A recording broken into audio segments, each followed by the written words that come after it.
முந்தைய ஆட்சி திமுக ஆட்சி தனது ஆட்சியை இழந்தது.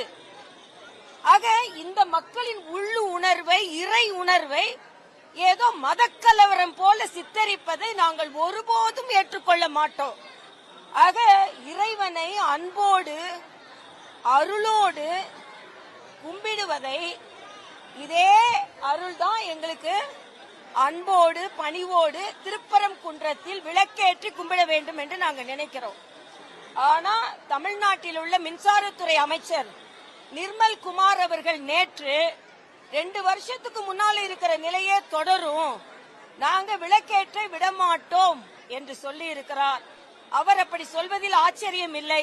ஏனென்றால் அவருக்கு வெளிச்சம் பிடிக்காது, மின்வெட்டு இருட்டு தான் அவருக்கு பிடிக்கும்.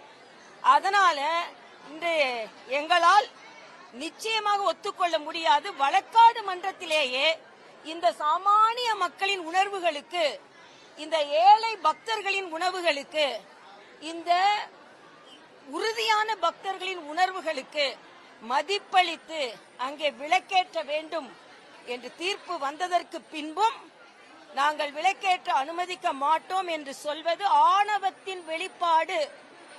ஏதோ கொஞ்சம் விசில் சத்தம் சத்தமா கேட்டுச்சுன்றதுக்காக இந்த பக்தர்களின் குரல் உங்களுக்கு கேட்காமல் இருக்கலாம்.